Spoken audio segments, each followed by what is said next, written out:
তাকে কোনো জ্ঞান না করে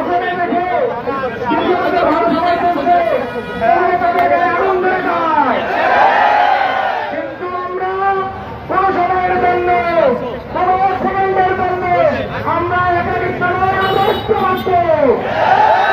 ডিপ্লোমার স্বার্থে দশম গ্রেডের স্বার্থে আমরা ডিপ্লোমারা সব সময়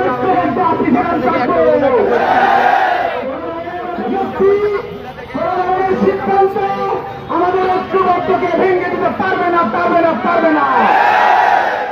আমরা স্পষ্ট ভাষায় বলতে চাই ডিপ্লোমা এবং বিএসসিদের যে সমঝোতা হয়েছে সমঝোতা কমিটি থেকে যে সিদ্ধান্ত হয়েছে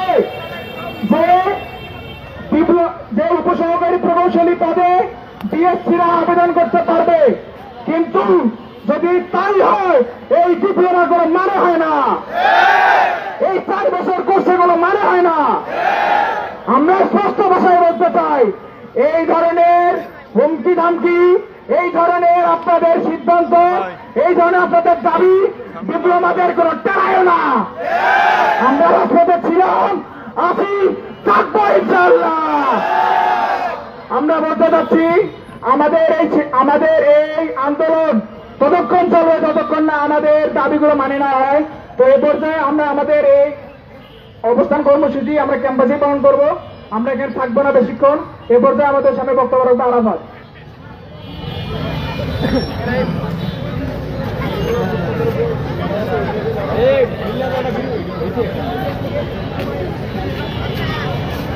সম্মানিত ডিপ্লোমার শিক্ষার্থীবৃন্দ, আমরা সবাই জানি যে এখন আমাদের একটা ক্রান্তি লগ্ন চলছে, যে সময়টা বিএসসি ইঞ্জিনিয়াররা খুব ভালোভাবে জানে। আমরা ইতিপূর্বে দেখেছি যখন আমাদের মিড টার্ম পরীক্ষা চলে, যখন আমাদের ইনস্টিটিউট বন্ধ থাকে, যখন আমাদের পলিটেকনিকে পরীক্ষা চলে, সেমিস্টার ফাইনাল চলে, তখনই তারা চলে ওঠে। এর কারণ কি? এর কারণ একটাই, যে তারা মাঠে নামতে ভয় পায়। তারা এটাই চায় যে খালি মাঠে তারা গোল দিবে, কিন্তু এটা কোনো খেলোয়াড়ের বৈশিষ্ট্য না। আমরা স্পষ্ট ভাষায় বলতে চাই, যদি আপনারা খেলোয়াড় হয়ে থাকেন তাহলে ভরা মাঠে খেলতে নামেন। আমরা ডিপ্লোমা স্টুডেন্টরা আমরা আমাদের অস্তিত্বের জন্য আমরা যে কোনো কিছুই করার জন্য প্রস্তুত থাকবো সর্বদা ইনশাআল্লাহ। আপনারা এটা মনে করিয়েন না যে আমাদের সেমিস্টার ফাইনাল পরীক্ষা চলতেছে, যে আমরা আমাদের সেশন গ্যাপ এই ভয়ের কারণে আমরা রাজপথে নামবো না।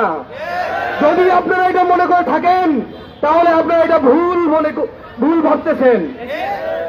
আমরা স্পষ্ট ভাষায় বলতে চাই যে আপনারা যে খেলা শুরু করছেন সেই খেলা অবশ্যই আমরা মাঠে থেকে খেলবো ইনশাআল্লাহ।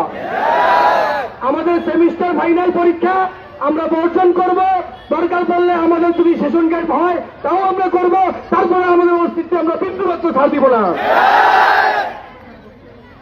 যদি আপনাদের এই সিদ্ধান্তটা অটল থাকে, আমাদের কমিটির সিদ্ধান্ত যদি অটল থাকে, তাহলে আমরা এখান থেকে প্রেসের মাধ্যমে সবাইকে জানাই দিতে চাই, যদি আগামী 24 ঘন্টার মধ্যে আমাদের এই সিদ্ধান্ত কোনো পরিবর্তন না হয়, কমিটির সিদ্ধান্ত পরিবর্তন না হয়, তাহলে সারা বাংলাদেশে যত সরকারি যত বেসরকারি পলিটেকনিক আছে সবাই নর্মাল ঢাকা পালন করবে। আপনারা কি রাজি আছেন? নিজের অস্তিত্বের লড়াইয়ে আপনারা কি রাজি আছেন? ডিপ্লোমার প্রত্যেকটা স্টুডেন্টের শরীরে যদি 1 ফোঁটা রক্ত থাকে, তারপরেও তারা কখনো রাজপথ ছাড়বে না ইনশাআল্লাহ। আপনারা সবাই রাজি আছেন তো? তারা আমাদেরকে ভাবতেছে যে আমরা ভয় পেয়ে গেছি, আমরা এখন মাঠে নামবো না, কারণ সামনে নির্বাচন। কিন্তু তারা এটা জানে না যে আমাদের প্রত্যেকটা কর্মসূচি শান্তিপূর্ণ কর্মসূচি হয়। আমাদের কর্মসূচি কখনো প্রশাসনের বিরুদ্ধে বা আমাদের কর্মসূচি কখনো সাধারণ মানুষের কোনো কষ্টের কারণ হয় না। আমাদের কর্মসূচি সবসময় শান্তিপূর্ণ কর্মসূচি হয়। আর আমরা এই কর্মসূচি পালন করতে গেলে কখনো কোনো বাধা বিপত্তি আসে নাই এবং সামনেও আসবে না ইনশাআল্লাহ। তো সম্মানিত ভাইরা, আপনারা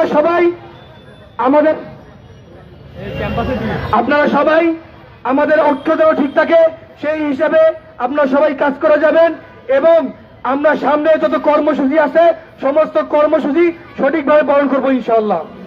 এ